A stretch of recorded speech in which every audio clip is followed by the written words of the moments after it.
The notification pings at 3:47 a.m. and you know, before you even swipe, that your old life just died. The username you've been tracking for 6 months, the one everyone said was a ghost, just sent you a direct message. Level 1, Script Kiddie. Your bedroom smells like energy drinks and the synthetic cherry of vape cartridges. The glow of 3 monitors turns your face corpse blue as you run the prepackaged exploit kit you downloaded from a forum where everyone has anime avatars and no one uses their real name. Your hands shake, not from fear, but from the 300 milligrams of caffeine screaming through your veins. The college library's admin portal breaks open like wet cardboard.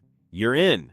Student records, financial aid databases, nothing encrypted, nothing protected. Just sitting there, naked and waiting. The cursor blinks. Your heart hammers against your sternum so hard you can feel it in your throat. You don't take anything, not yet. You just look at the architecture, at how badly they built this, at how no one is watching. Rule number 1, the first hit is always free. The second one costs everything. You screenshot the access panel, post it on the forum with a smug comment. 17 upvotes in 20 minutes. A private message arrives. Not bad, but you're loud. You stare at those 4 words for an hour, trying to decode if it's a compliment or a threat. Level 2, middleman. 6 months later, you're no longer breaking in. You're the doorman. The apartment is different now. 2 monitors became 5. The windows stay covered with blackout curtains even during the day. You've learned the metallic taste of adrenaline isn't from fear, it's from not sleeping. Your role is simple. You sell access. Hacked credentials, phished admin panels, breached corporate VPNs. The forum where you used to beg for attention now pays you in cryptocurrency that converts to grocery money, to rent money, to the kind of money that makes you quit the Starbucks job without a 2-week notice. You don't hack anything yourself anymore. You're a broker, a fixer. The ceramic mug in your hand, the one with the faded university logo, is cold. The coffee inside went room temperature 3 hours ago, but you keep holding it because your fingers need something to grip that isn't a keyboard. The Discord channel pings. Someone needs credentials for a healthcare network. 50 Bitcoin. You don't ask why. You learned not to ask why. The tremor in your left hand won't stop, even when you bury it in your pocket. Rule number 2, proximity to power feels like power. It isn't. You copy-paste the credentials, the Bitcoin confirms. You close the laptop and stare at the wall, trying to remember the last time you left this room. Level 3, ransomware affiliate. The money changes everything and nothing. Your studio apartment now has blackout curtains from a company that charges $400 per panel. The chair you sit in costs more than your first car, but you still eat microwaved ramen at 4 a.m., still dress in the same hoodie with the frayed cuffs, still feel the weight of something unnamed pressing against your chest when you lie down. You're running ransomware campaigns now, not coding them. You're not that good, but deploying them. The group you work for operates like a franchise. They provide the malware, the negotiation scripts, the Bitcoin wallets. You provide the targets, small businesses, medical clinics, school districts with outdated infrastructure and no IT budget. The deployment is mechanical. A phishing email, a fake invoice. The payload executes at 6 p.m. on a Friday, locks every file, and displays your message. Your data has been encrypted. Pay within 72 hours or it's gone forever. You watch the numbers tick up. 12 infections. 20, 35. The group chat erupts in celebration emojis. Someone posts a meme. You don't laugh. You open the blockchain wallet and watch the payments trickle in. The sound of each confirmation is a soft chime, almost musical, almost beautiful. Your reflection in the monitor looks hollow. The bags under your eyes have bags. Rule number 3, you stop counting victims the same way surgeons stop counting incisions. You send your cut to a cold wallet. The rest goes up the chain to people you've never met, whose voices you've never heard, whose faces you'll never see. Level 4, APT team member. The encrypted message arrives with a job offer. No interview, no resume, just a PGP encrypted document with coordinates for a secure chat and a deadline. You're joining an advanced persistent threat group now. State adjacent, maybe state sponsored. You don't ask. The onboarding is clinical. New laptop, custom OS, communication protocols that change weekly. Your role is lateral movement specialist. You get into the network. You stay invisible. You map everything. You don't exfiltrate. Others do that. You're just the architect of the break-in. The targets are different now. Energy infrastructure, financial institutions, government contractors. The operations take months. You're a ghost haunting a corporate network, living in memory, hiding in legitimate traffic, moving through the gaps in their logging. The work is elegant, precise, almost artistic. You're assigned a handler. Her voice is flat, accent neutral, digitally modulated. She sends you target lists every Monday. You report progress every Friday. There are no pleasantries, no small talk, just operational parameters and exfiltration schedules. The money is wired to a shell company you don't control. You draw a salary, generous, regular, completely untraceable. You file taxes on a fake consulting business. You buy a condo with floor-to-ceiling windows and never open the blinds. Rule number 4, professionalism is just another word for emotional distance. Your mother calls, you don't answer. She wouldn't understand the person you've become anyway. Level 5, 0-day broker.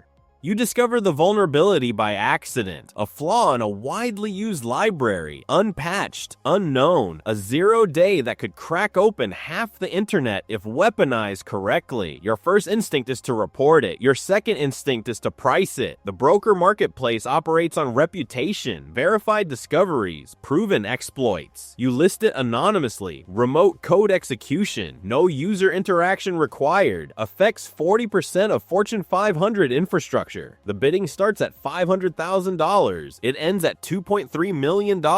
You don't know who bought it. You don't know what they'll do with it. You wire the money through 12 jurisdictions, convert it to property, to art, to things that don't show up on spreadsheets. The leather interior of the car you buy smells expensive and chemical. You drive it twice. The rest of the time it sits in a private garage, depreciating because you're too paranoid to be seen in anything that flashy. The weight of a ceramic plate at a restaurant downtown feels foreign in your hands. Everything here is white tablecloths and hushed conversations. You order the steak. It tastes like cardboard. Not because it's bad, because you can't remember the last time you tasted anything. Rule number 5, the money stops being real around 7 figures. It becomes a score, a number, proof you won a game no one else knows you're playing. You stare at your phone. The handler hasn't contacted you in 6 weeks. You don't know if that's good or bad. Level 6, infrastructure owner. You're not breaking into networks anymore. You're building them. The server farm is in a country with no extradition treaty, cooled by industrial fans that roar like jet engines. You own 600 compromised machines, botnet nodes rented out to other operators. Your infrastructure powers phishing campaigns, DDoS attacks, crypto mining operations. You've become the landlord of digital crime. Your employees, you don't think of them that way, but that's what they are. Manage the operation. They think you're an investor, a silent partner. They have no idea you built this from a dorm room 6 years ago. You attend meetings over encrypted video. Your face is never visible. Your voice is never your own. You've hired a representative, a face, a voice, a person who shakes hands and signs contracts while you watch from behind layers of proxies and VPNs. The first time you fire someone, it's through a message, 3 sentences. The account is deleted before they can respond. You feel nothing. That's the part that bothers you, not the firing, the nothing. Rule number 6, you stop being a person. You become a function, an input-output machine optimized for extraction. You buy a house in the mountains, floor-to-ceiling windows, minimalist furniture, silence so heavy it has weight. You spend 3 nights there and never return. Level 7, cartel consultant. The meeting happens in a private room above a restaurant you'll never eat at. They found you. You didn't find them. That's how how it works at this level. The cartel doesn't need hackers. They need legitimacy. They need someone to move money through the banking system, to create shell companies, to make dirty cash look like clean profit. You're not a criminal anymore. You're a consultant. The man across the table wears a suit that costs more than your first year of college. His hands are manicured. His watch is platinum. The scar above his left eye is the only honest thing about him. He slides a folder across the table. No words, just numbers, revenue projections, organizational charts, a business plan for washing $200 million. You take the job. The work is sterile, clinical. You're building digital infrastructure for tax evasion, for bribery, for things you don't ask about, because asking questions is a luxury you can no longer afford. You create layered LLCs, offshore accounts, cryptocurrency mixers that fragment transactions into untraceable noise. The sound of a vault door locking is final, mechanical.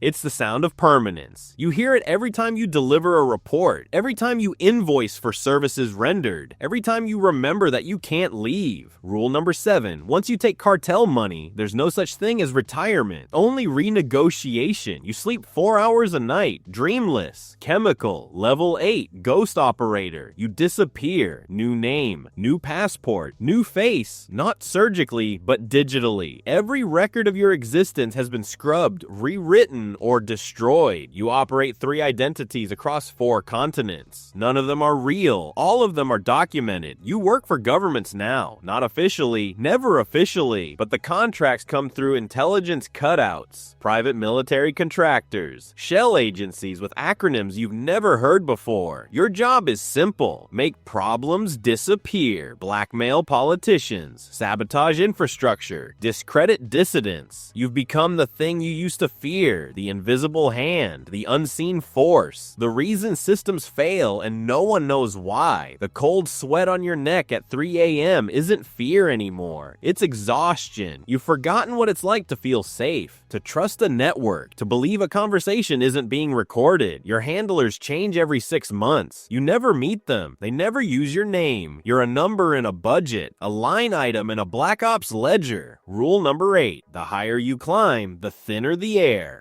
Eventually, you're just holding your breath. You own property in 7 countries. You've never lived in any of them. Level 9, the architect. You're designing the system now, not for profit, not for power, for legacy. You're building the next generation of exploitation tools, the frameworks that will outlive you. The code you write today will be used in operations 10 years from now by people who don't know your name. You've stopped sleeping in rooms with windows, stopped eating food you didn't prepare, stopped trusting encryption you didn't write yourself. The paranoia isn't irrational, it's statistical. You've made too many enemies, burned too many bridges. The threat models you run at night conclude the same thing. The most likely cause of your death is someone you trained, someone you paid, someone who learned from you that loyalty is just another exploitable vulnerability. You're working on a dead man's switch, a data dump that goes live if you miss 3 consecutive check-ins. Insurance, mutually assured destruction, the only leverage you have left. Rule number 9. At the top, there are no allies, only temporary non-aggression pacts. You stare at your reflection in a black screen and can't remember the face you used to have. Level 10. The protocol. You've become infrastructure, not a person, not a hacker. A protocol, a system. Your code runs on servers you don't control, used by people you'll never meet, generating revenue streams you can't trace back to yourself, even if you wanted to. You've built yourself into the architecture of the dark net, a toll booth, a tax, a mandatory passage point. Anyone moving serious money, running serious operations, deploying serious malware, they all pay you 0.003% of every transaction. Invisible, automatic, endless. You don't log in anymore. You just receive confirmations. The penthouse has floor-to-ceiling windows you never look through. The view is pristine. Mountains, ocean, sky. You could could watch the sunset. You don't. Your phone rings. You stare at it. Unknown number. You've had the same unknown number call you every day for 3 years. You've never answered. You never will. You think about the kid you used to be, the one running Script Kiddie tools in a dorm room, chasing upvotes on a forum, feeling the electric thrill of breaking into a college library. You remember the hunger, the certainty that if you could just get in, everything would change. You were right. Everything changed. The notification pings at 3:47 a.m. A new user, a nobody, running pre-packaged tools, breaking into systems that don't matter. You watch their traffic route through your infrastructure. You take your cut, 0.003%. You do not send them a message. You do not warn them. Rule number 10, the machine doesn't need you anymore. It never did. You were always just another component, replaceable, profitable, temporary. The tremor in your left hand won't stop. You've tried everything. Medicine, therapy, surgery. It's not neurological, it's systemic. You close your eyes, the screen stays on, the money keeps moving, the protocol executes. You are no longer the hacker. You are the system, and the system is hungry. You're still watching, still curious, still thinking that you could be the one to beat the system, that your tremor would stay under control. But the protocol doesn't care about your ambition. It only cares about your data. If you want to see how deep this rabbit hole goes before the screen turns black for good, subscribe, leave a comment with the level you're currently stuck at, or stay a ghost. The system will find you either way. Step into the machine, join the network below.